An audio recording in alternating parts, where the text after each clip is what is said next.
What's up, guys? It's your girl Haley Pro, aka the SoundChick here. Today I'm bringing you an interview with a band called Council that is made up of three brothers, Pat, Andy, and Doug. This band's a little bit different from the typical bands shown or interviewed on the SoundChick website. Council falls under the genre alternative rock, so if you enjoy bands such as Imagine Dragons, U2, or even Coldplay, you would really like Council. So stay tuned because you learn a lot more about the band's life, their history, and how much success they've acquired in a very short amount of time. So stay tuned, you're not going to want to miss it. Hey, this is Doug, Andy, and Pat. We are Council, and you're listening to the SoundChick. Times are kind of crazy. How are you guys doing right now? doing great with it. Pretty good, I think. I think as good as we can. Yeah. I think it's brought closeness with us and our fans, and it's gave us more time to kind of interact and get to know them better, and they get to know us better. So it's been kind of like a blessing, and we would never have this time normally. So it's been kind of nice. That's awesome. For like anti-streaming, as far as like our live show, not anti-streaming, but it's something we weren't exactly comfortable with until this whole thing hit, and it's like we were forced to be comfortable with it, and now it's like we almost look forward to it because, again, like he said, we get to interact and, brings us closer to the fans. Right. And I know you guys have done, your fair share of in-person, shows. How is that interaction versus in-person and live stream? How is that for you guys? It's definitely harder. We have to psych yourself up and just picture that people are there because, people are watching you. So you don't want to bore them or act like you're not giving everything you got, like you would a normal show. Yeah, it's very easy. When we were doing the GoPro, when we first started the live stream, it's very easy when there's literally, you can't even see the screen to kind of fall into your own mind and kind of just lose that type of passion and that type of live show performance because you can't see anybody. Your mind wanders. Yeah. It's nerve-wracking too because you're wondering what they're thinking on the other end. There's no response or visual response that you can see. Now we're lucky we have visual now. We've updated this, and we can see them. So now it kind of definitely helps. We can see ourselves at least. Right. That's cool that you guys, have learned to adapt to this whole situation just like, journalists and other bands have. I know it's not easy to do it. It can be definitely a bit of a change if you're not used to that situation. But speaking about live streams, have you guys seen any cool live streams of other bands or artists? Good question. No, we haven't. We should be bigger music fans, I guess. Yeah. We've had a lot going on. To be honest, we're always so worried about what we're doing, is in trying to write new stuff or trying to figure out better ways to stream for people to watch us. I would say that honestly, the pandemic or the quarantine keeps fans on top of you. So almost there's that need to have to create, and for us, there's that urgency. We just released this EP, and I know you probably get to that later, but people already like, what else is coming out? What are you doing? What? And we're like, oh my God, it's not like instead of buying a ticket, these people can see you 3 times a week. Yeah. Every week. So they're like, I just saw that set 3 times last week, and they're getting bored, and it's like you're constantly trying to think of what can I do to entertain. They've been great. I don't want to say they're bored, but they, we feel it. We don't want to. It's our own insecurity. Yeah, we don't want to bore people. Right. Do you guys feel that you've been more active on social media during this whole pandemic versus prior? Of course, absolutely, yeah. It takes up a pretty good amount of time, when we're talking to people, or getting new fans or, who inquire after seeing some kind of clip or something on the internet. But it's worth it. It feeds the motivation, when we're on this much and we see people's passion for what we do, it only makes you work harder and want to give it back to them. Right. Going back to you guys playing in person, live shows, what do you miss most about playing live? First, for me, I would say, and it's kind of stupid, but just the physical space on a stage or something that you have to move around. We're down there, and at least me personally, I have headphones on just so I can kind of hear properly. So you're kind of trapped to a small area, and it's hard when you're trying to put energy into something and you can't really physically move too much. So that would be one of the biggest restraints for myself. I'd say people's energy. That's right, crowd energy. It's feeding off of that and being able to present the material in a way where they get it and they feel it, and it's very hard to do when you're not in person. There's no way to, even if you stream it, the best way to stream it, no matter what, you can't replicate that energy in person, with a band and the audience. You just can't replicate that. So when in-person shows return, what bands are you guys most looking forward to seeing playing? I would like to see U2 this time. I'd like to see them. Yeah, I haven't seen them since we were younger, but I would love to see them just because I feel like it's getting toward the end where we're going to miss something for them if we don't catch them. trying to think of there's other bands I know I'd like to see. I think like Imagine Dragons put on a really good show. Yeah. It'd be interesting to see them. And some of the bands, even if I'm not a huge fan, that I would just love to see the show. Like even Maroon 5, I don't really know any of their songs, but I just know they put on a good show. So it's inspiring to see the people perform and interact with the crowd. You always take something from it. Yep. One Republic, Yeah. Strokes would be cool. Yeah.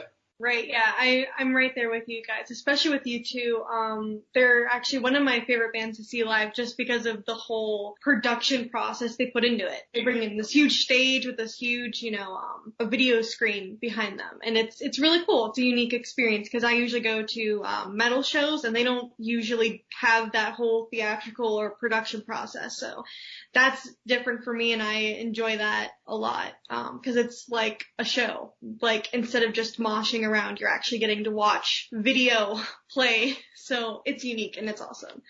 But going back to Council's roots, what was the process of you guys creating this band? Because I know that you live in New York and you guys are farmers, or you were farmers in the past. So what inspired you to make music?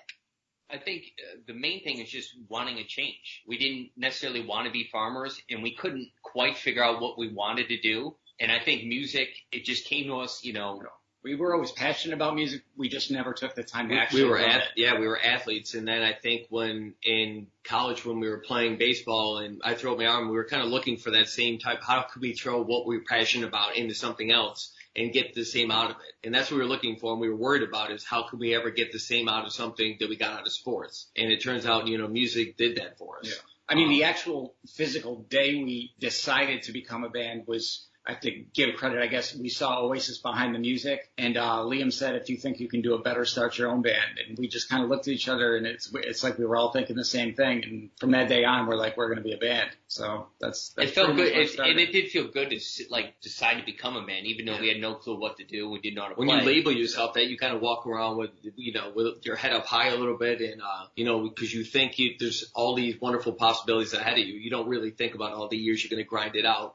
You save the tears for later on. But for that moment in time, you might as well get some drinks and really tell everyone about your new discovery, how great you are. Right. Yeah, exactly. So how did you guys come up with the name Council? There's some parameters. Doug wanted something that was chantable, 2 syllables. And, again, this is before we actually were a band, but, I was, going through the Bible and just happened to see a biblical reference mentioning council. And we all know from King Arthur and stuff, it just means round table. And it had that meaning, which was kind of cool to us. And I brought it to them and they're like, yeah, it's cool. I like it. And really is there's not individually really a leader, even though it's me and there is a leader. But we like the round table idea, and so we're like, we'll keep it until we come up with something better, and we've never changed it. So that's always been our thing. We'll keep it until we come up with a better name. But it's kind of stuck, so we like it. No, yeah, I like Council. I think it's definitely chantable, so I understand it on that, and I think that has a unique meaning behind it to you guys. So, I mean, it works. Yeah. What artists would you say inspire the musical style of your band? I mean, from the initial start, I know we did have some grunge roots in there, but we always kind of had more of the ambient U2 style. It was where we were more comfortable, I guess, but we kind of fought it at first and we're trying to go more like grunge, and then we realized it just wasn't us. So now we've kind of gone to more of now it's like a mix of U2, Imagine Dragons, all kinds of stuff like that. But we like a big sound, basically. We definitely want big drums and ambience and everything else, big vocals. I think that's the tough part is you discover Pearl Jam or Nirvana and all these things, Oasis obviously, and we were discovering it after they were big, but we loved the fact that Pearl Jam had lyrics that meant something. So for us, that kind of really is where we started, like he said. But then you realize when we were off the clock per se and just jamming, our natural tendency was always to do this big arena type sound, this ambient sound. And we're finally after a couple of years, we're why are we fighting what we're good at? This is what we do, and we're trying to do something else. And for us, we're just we have to go that direction. It's the other direction was just too hard. It's kind of a relief when you find what you feel like is more your sound. And we've kind of just recently, in the past couple of years, found it. And it is a relief because you just feel okay, now I can write freely, and no matter what you do, it kind of comes out sounding like. You put meaningful lyrics in a pop format or in a really catchy format, and that's what we try to do. You know, we kind of, so people don't realize that the lyrics are actually, they're that, like, actually mean something, and then by the time they're singing along or going with a beat, they're like, you know, then they'll realize it and go, oh, okay, it's in a nice format for It's them. got to be catchy. That's I mean, we've always stuck to that. We like melody, so it does have to be, like, catchy and melodic.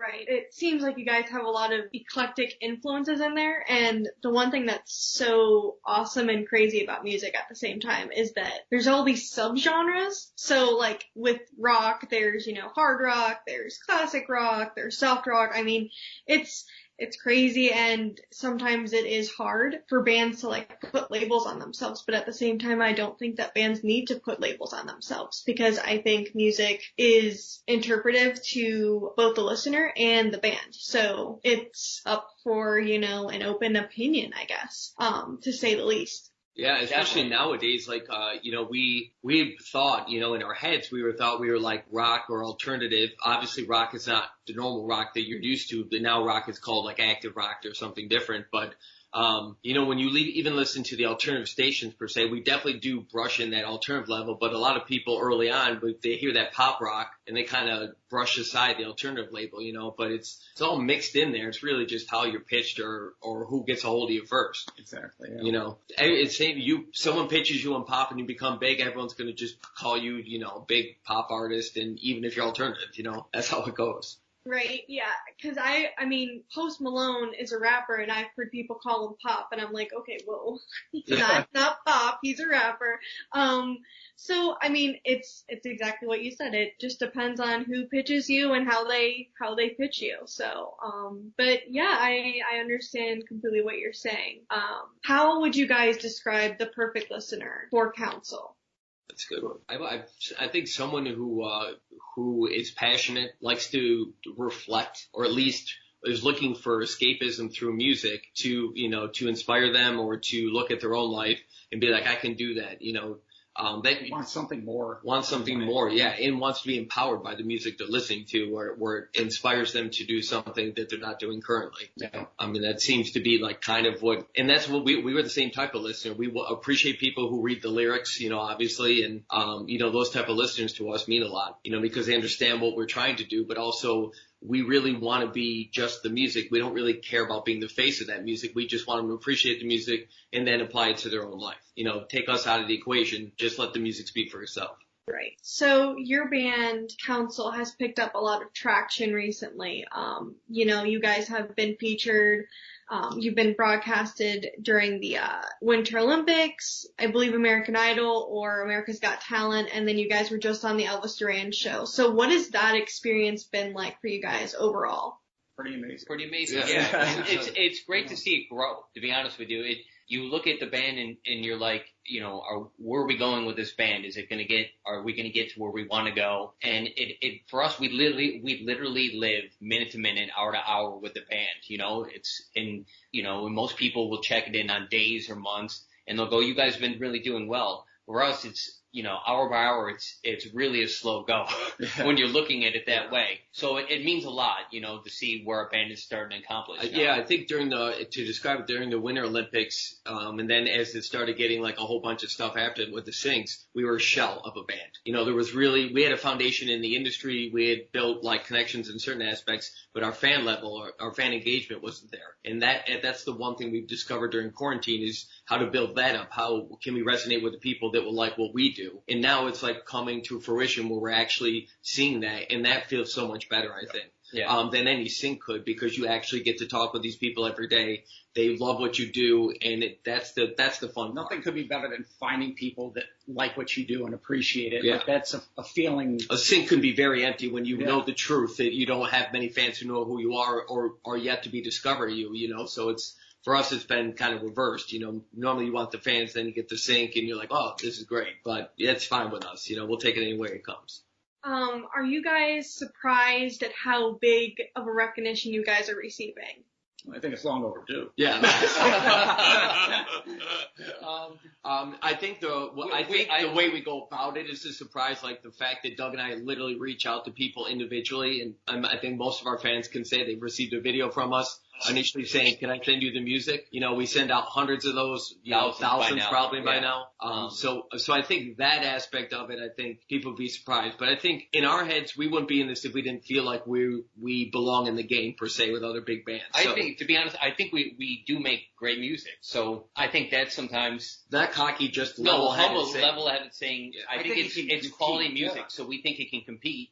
So sometimes you're like, why are they pushing this artist or this artist? And you look at our catalog and you're like, I know we have quality. So I guess it more comes from saying I believe in what we do than it is saying how great we are, which if anyone knows us know that we don't think that at all. Yeah. Because we're all thumbs and, I'm surprised we can do anything at this point. Yeah. But from the music thing, I think we have some. Yeah. No, I agree with that. You have to say, like, it's same with the listener. They don't want to hear us say, like, oh, I'm just grateful to be mentioned. You want to hear us, have confidence in what we do. Individually, no, we're rock. We're terrible. But as a group, we can put together a thought in what we're feeling and kind of, and put it out there, So I think in that level, we're excited that people finally start realizing that, hey, these guys are writing honestly. They're putting out good music. They're performing it live. And, they have a lot to offer. So that's cool. That's always great. And it's exciting. Absolutely. Confidence is key, especially acting like you belong and you feel very strongly that you know that you belong. That's going to attract listeners, globally, which I'm sure you guys have already seen. So, it's an awesome feeling, for sure to get that sort of response in that magnitude. So you guys are all brothers and you all look very alike. People ever mistake you during live streams or in-person shows? I'm sure they do. I'm sure they do. Well, we have instruments on. It's probably we have the same thing. But in person, yes. All the time. All the time. Yeah. We're used to it. It doesn't bother us at all. We don't expect people, like, if we meet them to remember which one's which or your name. Like, it's just, we don't get offended by that at all. I can't remember people's name when it's just one of them, let alone three that look alike. So a lot of times I just hope that if they see us performing, they just remember Pat, the lead singer. That's all I really care about, to be honest with you. I get so bitchy with but yeah, I mean, off the stage, we look pretty similar, so it is hard, and none of us care if they screw it up. Yeah. And they do. It happens. Yeah. So as brothers, do you guys ever fight or have disagreements about the music you guys make together? All the time. Every day. All the time. Every day. No, we have the same, I think we've said this before, we have the same end goal. We all have that belief in what we want to do. We all like the music we're writing, but it's those small nuances that can be very big between us. They can be the smallest thing, but for us, we're all passionate about what we do and we all have our own opinion. Somebody quits every other day. Yeah. You should see when we go live, when Pat turns on the computer, he gets so stressed out and he blames me if the computer's a little bit stalled when we're going live. And then we get in a big fight 80% of the time before we ever go live stream. It happens all the time. And it's like, we're live, we're like, hey! Yeah. No, people earlier on, I think a couple months ago, people could tell a couple of times where all of a sudden you see three of us appear and we're standing there and we're like not talkative. They could tell that there was some animosity there between us. So it happens a lot, but we get over it somewhat quick. Yeah, we're getting better. We're honest about it. I mean, we don't do it to show. We honestly do fight a lot. That's just the truth. Brothers do. You don't have a lot of room when there's not a lot of talent. I say that in the nicest way possible, but everyone wants to find their niche and be part of it. And so, like, when you take a small bit away, if Andy and I wrote a song without Doug's input on drums or whatever, you're taking a little bit of power away, and it's like that becomes insulting and it hurts. And you're really just upset at the hurt, but you're going to blame each other for it. And that's what happens. Something like that small, you don't do it on purpose, but we all have those moments where you just kind of lash out. It's a psychiatrist, apparently. Right. So take me through the writing process for you guys. How much time do you have? The simplest way to say, usually it will start with, probably would start with me maybe with something. Either Doug's brought me some song that I've never heard, or Doug might mention something, or one of us will mention like a name or a title, but I'll just come up with something simple on the piano. Maybe a little verse melody. And then what happens is if I show it to Andy, he's usually finishing off the last song. He might get excited about it. If he does and he feels like that, most of the time he's going to think that I'm going to screw it up. So he's going to kick me off that song, which I understand because I can't. But he will legitimately kick me off the song or help me start crafting it. Then that song was now gonna go to Andy, where then he'll put more lyrics on it, and then him and I will spend some time. Doug will come in and help with the drums. And in the meantime, I'll try to do that process all over again. That usually covers a lot of what we do. I mean, sometimes we'll start with Andy doing 75% of the song and we'll come in after. But for the most of the time right now, we've found that niche or that comfort level where that kind of works, where we pass it on to each other and we all know, okay, it's working. Let's not screw it up right now. There's a lot of rewriting too. Yeah. Like we could write a song 12 times before we think it's even close to ready. So like they say, like great songs aren't written, they're rewritten. And that's definitely the case with us. Absolutely. So rewinding a little bit to when you guys were playing shows live, I've already mentioned and we've talked about the fact that you guys live in New York. My family actually lived in New York for the past 5 years, and I'm aware that you guys played a series of shows within the subway stations in the city. What is that experience like playing in such a busy environment that's different from like an actual venue designated for musicians? I thought it was exciting to start, and I think it kind of puts your music at a test because most people do cover songs in the subway, and we decided to just do originals. And they move, and like we purposely like we're louder than everyone, and we moved and took up more space. So it was basically, I don't think, honestly, I would say we didn't think about it that much. I remember like the first time we set up. We kind of set up and we're like, okay, I guess this is it. Like, no one prepares you for it. And you start going through your songs and you notice people start stopping. They'll tip. They stay for a song or two. And then you start getting that feel, at least for me as the singer, I started getting the idea, okay, these songs are hitting.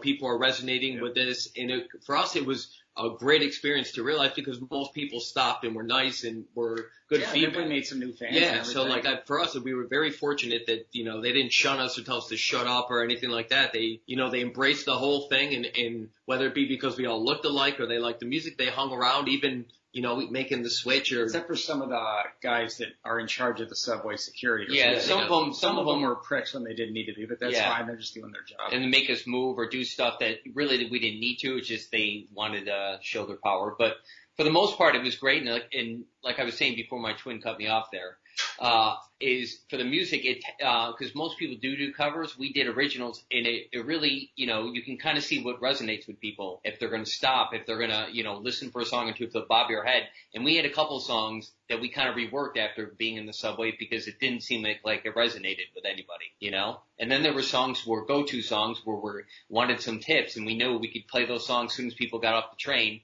and people would definitely listen and stay around for those songs. Right. Do you guys have a favorite stop or station location? Times Square, probably. Yeah. And that was for you. Was it the S or what's the train there where you catch between Times Square and the other side? It's the S. Yeah. And that was right where people are trying to catch that. So you would think normally I would never stop because you're in a hurry to catch that, catch the subway to go across. But people actually stood there for multiple songs. So it was killer hot that day. It was so hot. We were sweating. I mean, I don't need to tell you how hot it was there. It was tremendously hot. We were. That's part of how they could tell we were rookies, because other people who've been doing it for years and years wouldn't even go down there. It was so hot that day. And then they're like, you guys went down there and we played and we were soaked in sweat, but it was worth it just because we got Times Square to ourselves. We didn't have any other performers. So yeah, it was great. Good feedback. And it was just fun. There was a lot of energy. So for us, it was exciting. Oh yeah, I can only imagine. That's such a busy stop, so I can, just about imagine how much traction you guys got at that particular location. That's awesome. So going back to the EP, Haunts Me, what can fans expect from it? Splendor. I think it's still the same type of anthem-y songs that we did on the previous EP. I think it's just in more of a modern vehicle, with more hi-hat work. And as we're getting used to writing songs, using what people are doing nowadays, we're implementing those into the newer songs like Savages and stuff. And it sounds like us. It's just slightly different, slightly newer format. And I think it's also honesty. It's kind of a rip open your chest and see your heart type on some of those songs, especially like Haunts Me, where you can definitely tell, there's looking inside into yourself, self-examination. You've been hurt. We talk about love and stuff. And that's what really those 4 songs tend to be about. I think. You guys can add your own. No, but I agree. Yeah. Lyric driven, good songs. Yeah. Do you guys have a favorite track off of that EP that was like your favorite to make together? I would say Haunts Me probably. Just because I think it turned out better than we even anticipated. Even though we thought it was a great song, I think it turned out really well with the production. And we sworn it wasn't like, obviously swearing in the song is not a big deal, but I think for us just taking the step to say, when you're releasing a single and you spend money on that single, that's a whole different ballgame than someone who just releases a song. It's like, I'll release 5 more. For us, there's money that goes in every single release. So for us, it's like, are we going to take this chance and really do it on this type of song? Or do we want to do another song that we know has a clean chorus? We're not going to have to cut it so it was just a slight worrisome type of chance that we took. But I think with the listeners, it really resonates. And that's why we were glad we chose that. Yeah. Nobody wants to edit something or say what you're not intending to say. So. And it was the last song written for the EP. So it kind of slid in there and it ended up being the title song. So it was kind of cool that way. What's your favorite song off the EP? Definitely Savages. I like that. Yeah. Good choice. Yeah, I like Savages. Of course. So as a band, what advice would you give to upcoming artists? I would say my thing would be persistence. Don't put your career in the hands of someone else. And whenever, just continue to work, continue to make yourself happy, continue to build yourself, and then the right people will surround you when the time is right. Because for so many years, especially around the farm, is you start working hard and then you believe someone's going to say like, hey, I'm going to do this for you. You literally will wait there a couple months or kind of stay put in your career because you're like, oh, don't worry about it. This person's doing this. Then they don't. And you've seen 5 months go by. And we've done that multiple times, where we've just wasted so much time instead of just saying, you know what, let's just do this ourselves. The right people will come along when it's time. And, that would be my biggest thing is don't waste time on other people. Do what makes you happy. Pursue it the way you want to do it. And when the time's right, people will definitely find you. And I would say at the end of the day, really focus on songwriting and the songs you're putting out, because at the end of the day, it is the music business. So a lot of people, I feel like, just kind of skip over that aspect of, hey, I'm putting out music. That's what this is all about. And it's like they don't care about the music as much as they do promoting it and doing all this other stuff. And it's like they forget that, that's their product. That represents them. All the work, all the persistence, everything is made a little bit easier if you have a great product to give to people. We would have if people didn't open the emails to Rusty Gold, we'd have nothing. But we were fortunate to when they did, they listened to it and they liked it. So that really is what really made us our career, is just by sending emails and people opening it, Yeah, I understand completely. I think that the advice that you guys have is spot on. Thank you. It's out, like, people don't believe us when we say it. It's literally hours a day of just emailing if you want to do it. And then on top of that, like everything else, you will far surpass a full-time job doing this, and then it's just finding the right balance and picking the smart things to do or dividing it up. But, it really is a tremendous amount of work to do it. And if you're in a band, divvy up the work. Yeah, have each that's person, a big deal. Yeah. Be good at something, because that helps the workload. Everybody can't do everything, Yeah, absolutely. So I have one last question for you guys. What is the craziest thing you've done for music outside of council? Craziest thing we've done for music? Yeah. Can you give us an example? Yeah. So some stories I've gotten is have been people breaking into venues to see a show. Oh, okay. I've done that. I did that at a live concert a long time ago. And actually got taken out in a police car. That was at the New York State Fair. But we've done other stuff would make that look. We've worked events for like marketing companies where they give you free tickets, and after you're supposed to work, you're supposed to go down and sit, and obviously we don't stay, so we sell them. Yeah, we upcharge the tickets and sell them to the fans in line, because we're not going to stay for it. Like our thing is we always like to work fast and get out of there. In Hawaii we lived there for 6 months. We did a whole heap of issues.